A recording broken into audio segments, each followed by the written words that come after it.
One of the best things I've ever done was stop living for the internet. And I'm work out, they do a lift, then they go also get their 10K steps, and then they maybe have like another like hobby or cardio that they're doing later in the day. That's not realistic. This no repeating clothes rule, I don't know who created it. I need y'all to stop with these exaggerated, unnecessarily difficult, performative morning routines that y'all are doing. Everyone looks rich on social media until you hang out with them, and all of a sudden, they can't afford to pay their bills.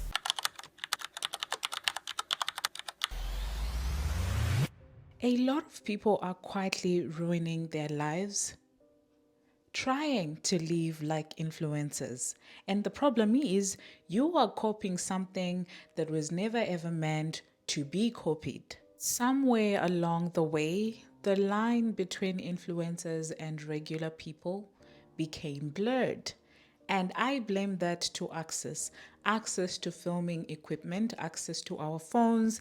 Right now, for example, I'm using just my phone to record this video. This access makes it seem like there is no difference between an influencer and, of course, myself. You watch their routines, their lifestyles, their habits, them spending 4 hours in the gym, and somehow you start to think that is exactly what life has to look like. It begins to feel normal until you realize that you cannot fit a lot of those activities in your own life and still maintain a 9 to 5. I need y'all to stop with these exaggerated, unnecessarily difficult, performative morning routines that y'all are doing. There is no reason, there are some reasons, but most of the time, there is no reason for someone to wake up at 3 a.m., take an hour-long jog, come back and take a shower, take your dogs out for a walk, then come back, then journal for 20 minutes, then meditate for 40 minutes, then make yourself a breakfast, then put on your clothes to go to work just to rush to work.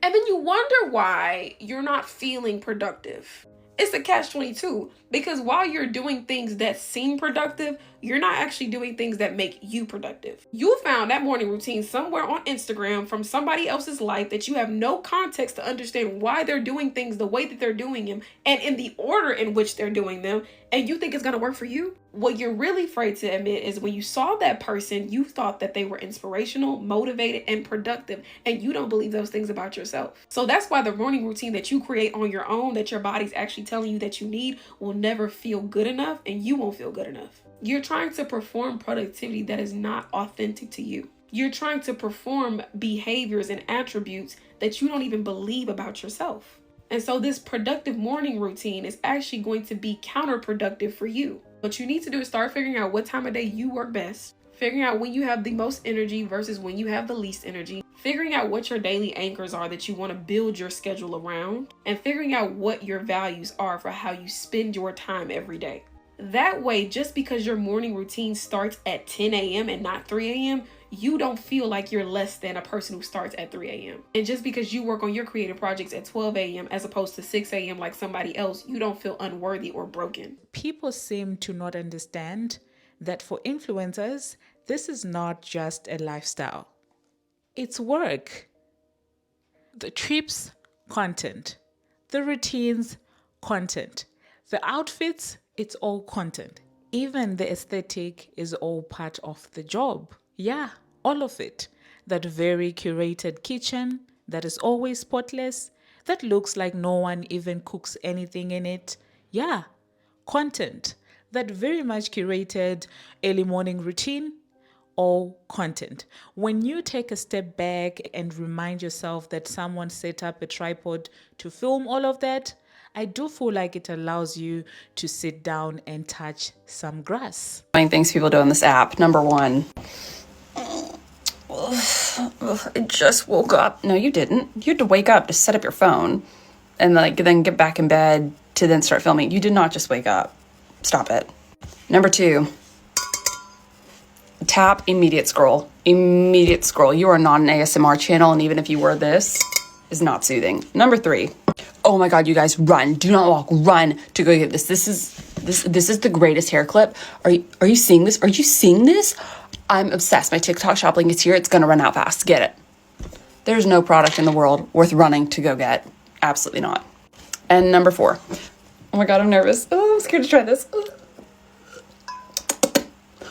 Wait, that's actually so good. Oh my God, this is amazing. And it's literally a latte or granola bar.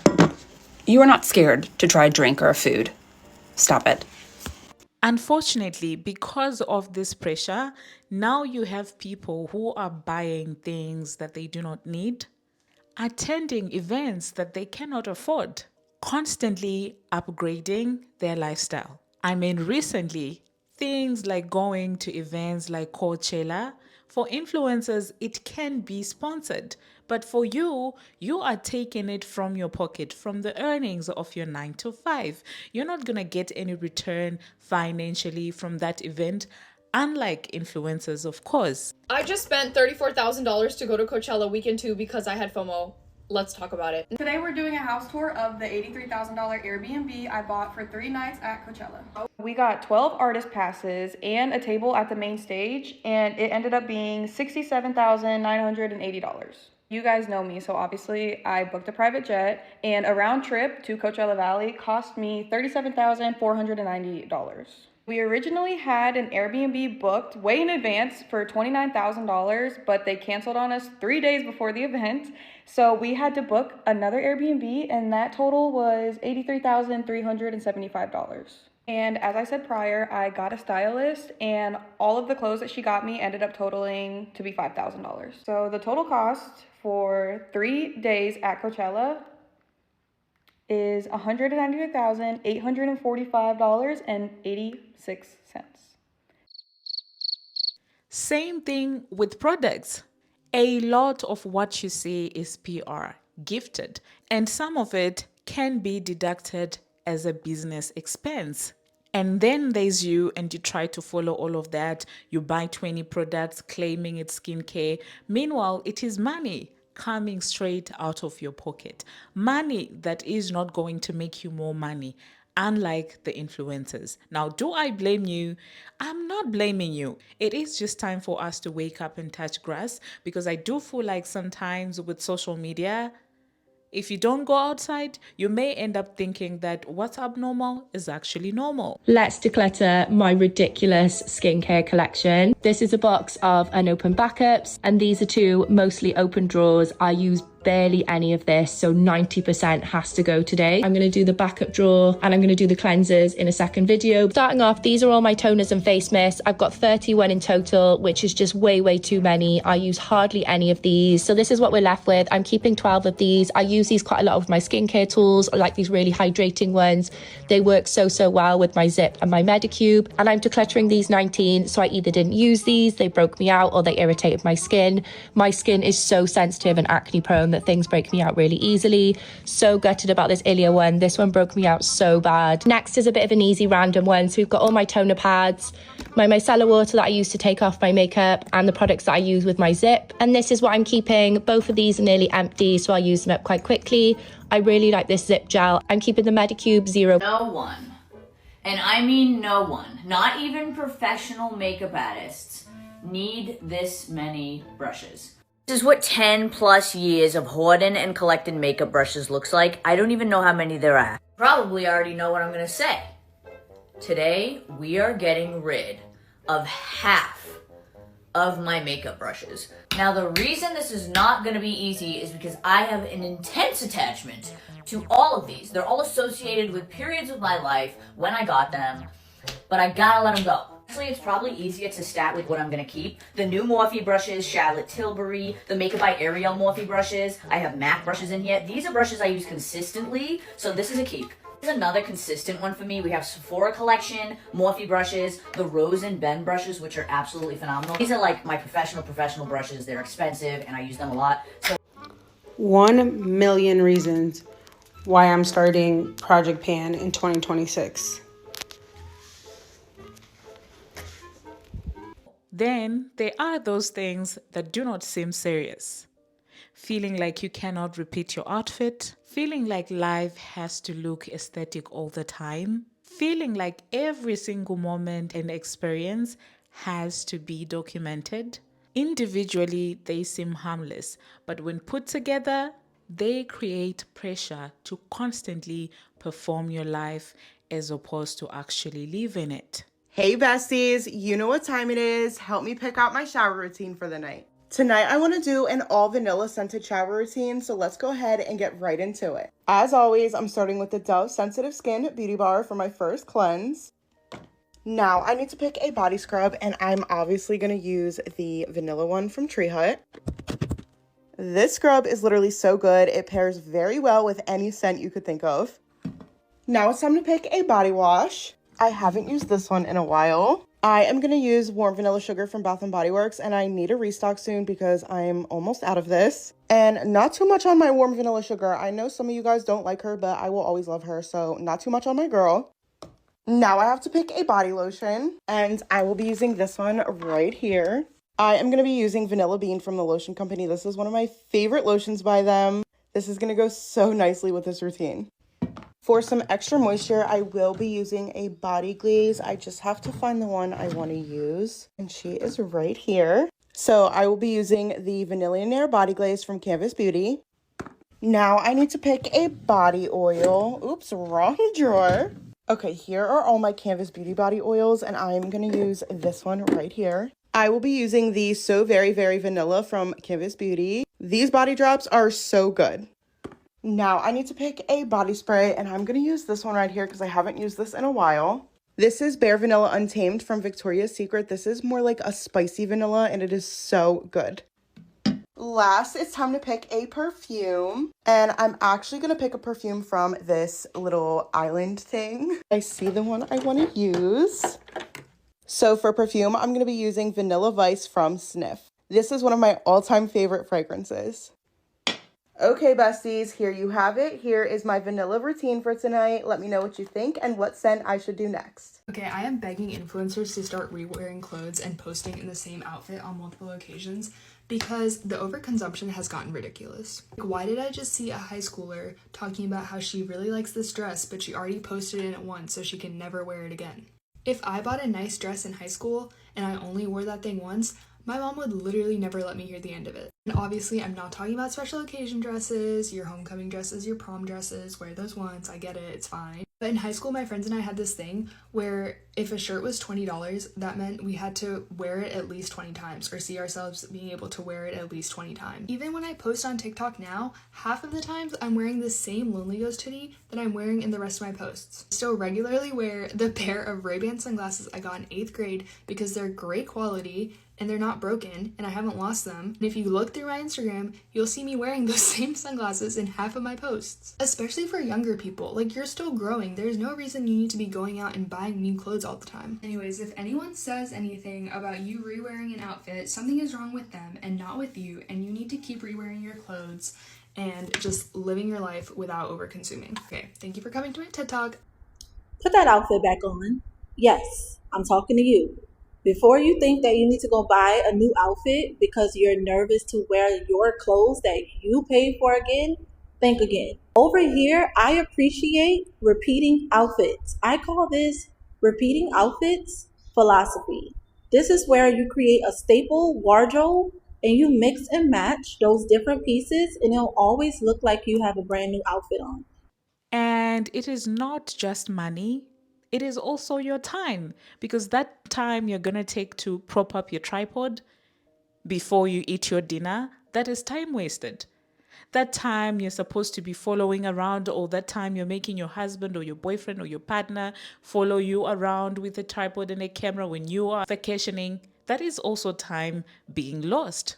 Speaking of time, you will see routines like working out for long hours, reading multiple books, and very detailed morning and night routines that would leave you feeling like every single day and night of their lives is very predictable and well detailed and very constant and consistent like that.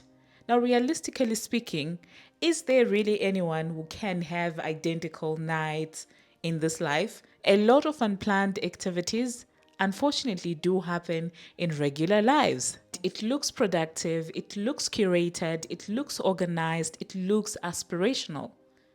But in reality, a lot of those routines do not fit in a 9-to-5 lifestyle.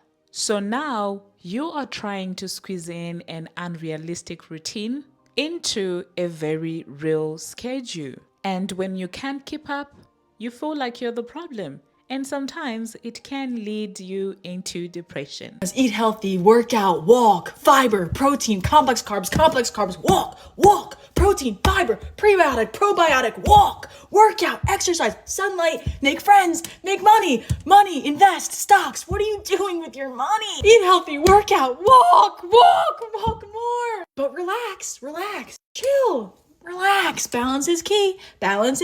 Mindset, read, open a book, read a book, stop scroll, work out, walk, fiber, probiotic, prebiotic, 10,000 steps, 20,000, 30,000, 40,000. Go out, have fun, relax, balance is key. Make new friends, get a boyfriend. Do you have a boyfriend yet? When are you getting married? Fiber. Skincare, vitamins, supplements, taxes, Pilates, strength train, walk, fiber. Visit your parents, call your friends, keep up with your relationships. Get outside, do it all. What are you doing with your life? When can we just relax? I just want to relax. There's no time to relax, but also you should be taking time to relax. I cannot stand seeing content creators working out 2 to 3 times a day. They work out, they do a lift, then they go also get their 10K steps, and then they maybe have like another like hobby or cardio that they're doing later in the day. That's not realistic, especially for majority of my audience that is working a full-time job. It's nearly impossible to get yourself to go work out 2 to 3 times a day. Like if you have enough time for at least one workout during the day, like that should be enough. So that's one thing I just can't stand seeing is content creators that have all the free time in the world working out so much. There's no need for it. It's currently 9 o'clock, and I'm just now leaving the gym after doing my whole shebang, lift, cardio, abs, all that. But I just want to talk about how unrealistic it is to do a gym influencer lifestyle with a full-time job. But before I talk about that, I want to talk about my schedule, what I personally do in my routine. So weekdays, I try and wake up every day at 4 o'clock, and I go to the gym and I do my hour of cardio. I need to get out of there by 5:30 though, because I got to get ready and go to work. And then that's when I come in later in the day, and then I'll do my lift, and that's like 2 hours. But today I did not wake up early, so I had to do it all at night. Still haven't eaten dinner, have to shower, and then I'm waking up at 4 in the morning to do my cardio again. Honestly, whatever you do, you're gonna do it if you're motivated enough to do it, and that's what I'm doing. So I was scrolling through TikTok the other day, and a girl posted a short video that said, when your whole For You page is gym rats, so you forget that going to the gym 6 times a week for 2 hours at a time, snorting creatine and dry scooping nearly 300 milligrams of caffeine isn't normal, and most people don't do this. I think it's a fantastic reminder that a lot of people do fitness for a living. So they literally are paid to go to the gym, to look a certain way, etc. And as a fitness influencer who is trying to break that mold, I just want to say that 6 times a week is not normal for me unless I'm on a bodybuilding prep. I take less than 300 milligrams of caffeine daily, and I do not go to the gym for 2 hours. I am there for 90 minutes max 5 times a week. And I take creatine, but I don't take pre-workout. And as you can see, I have maintained my physique. Now, mind you, I've been doing this for 7 years. All that to remind y'all to live your life. You don't have to imitate your favorite fitness influencer, and your normal is unique to you. And this is where it becomes dangerous, because suddenly, instead of actually living and enjoying your life, you're constantly measuring it to unrealistic and unattainable standards. Is this good enough? Does this look good enough? Am I doing enough? And suddenly, you stop experiencing your life and you start performing it. Mind you, this isn't about blaming influencers at all. They are just doing their job. The onus is on us. The problem is copying a lifestyle without understanding the context behind it, or without taking time to study the context behind it. Your life has different responsibilities, different financial objectives, as well as different time constraints. And that is absolutely fine. You will be shocked that even in 2026, the amount of people that are still working regular 9 to 5 is very high. And I do feel like on social media, there isn't much representation of that. It appears as if everyone has got the day to do nothing but to just lounge around, do all these routines, be aesthetically pleasing. Meanwhile, majority of the whole world is living regular jobs. And if you're not careful, you will think literally everyone is an entrepreneur and no one's doing a 9 to 5. But that being said, I do feel like that's something that we have to talk about as well, because people nowadays just feel like being an influencer is the only way you can make money. There are people that are literally still getting rich from their 9 to 5s, and there's nothing wrong with that. And the most important thing is to build a life that works for you, not just a life that looks good on social media, because after you close off that phone, you are left with yourself to reflect and see if you're living in your full purpose. There needs to be a little more shame around living outside of your means and a little less shame around saying, hey, no, that's something I can't afford. I say this because I was recently shamed by this friend about like living with roommates, and she was like, you can afford to live alone. Why are you living with roommates? And I was like, I'm living at or below my means. Like, I am never home. I'm usually out of the country. The only things I do in this apartment are like record content and sleep. Like, I don't eat here. I don't do my work here. I never work from home. I'm never in this place. Like, I'm only here at nighttime and to sleep. So it's like, why would I pay for a place and live alone and pay like $4,000 if I'm not using that space? And I think this stems from like a lot of you guys watching influencers who are selling you a lifestyle that they themselves cannot afford. A lot of people on this app are showing you guys things that are out of their own price range. They're either like returning those things or they're going into credit card debt. And I say this as someone who's meeting a lot of influencers now day to day at like a lot of influencer events. They are in credit card debt. They are buying, like, especially the people that do the like outfit of the day and they don't have like a huge amount of followers. They're buying those pieces. Like, imagine what it's like to buy a whole new outfit every single day and never rewear your clothes. Imagine how expensive that is. Is it just me? But I feel like the whole aesthetically pleasing phase on social media is just so fake. Like, majority of y'all are faking your lifestyle. And I get it, fake it until you make it, which is cool. But it's just like, come on now. Everybody life just ain't like that. I just like raw content. Like, I like raw content. If you really living like that, I like it. Like, I like it. But it's just certain things. It just be like, come on now. Please, like everybody wants to live up to this IG baddie life or very demure life, and it's just like, it's okay if you still live a regular life or if you still trying to make it happen. Like, it's okay to still just be with the vibes. Like, sometimes you could really just be with the vibes and no aesthetic. Like, be yourself. Like, am I tripping? Because I know I'm not being a hater. I like it, but it's just like, I feel like a lot of people faking the lifestyle and everything just looks a little too polished. And it's just like, come on, it's real life, and it's a young kid looking up to you, probably about to blow their head off trying to be that damn perfect. Y'all be for real. I despise fitness content, and I'm a gym owner. I'm a personal trainer. I have been working out for almost 9 years of my life now, and I truly despise what fitness has become online, what the pinnacle of health has been portrayed as. And I want to talk about it because it is a serious issue. So many people are already very hard on themselves about their health and about fitness because, newsflash, life is really hard, and maintaining your health for your whole life, for the long run, is very hard because you will go through seasons of being able to give more and to give less. People in real life have demanding jobs, demanding families, demanding obligations that require them to show up for those really hard things. And let's just be honest, 9 out of 10 people, I would argue more than that, do not have time to go to the gym for 2 hours a day. They do not have the resources to prep $250 worth of healthy food. They do not have the resources to invest in new workout clothes, to go to a $100 gym per month. And so what fitness content and the fitness influencer world has created is a standard, and we've propped these people up to look like the pinnacle of health.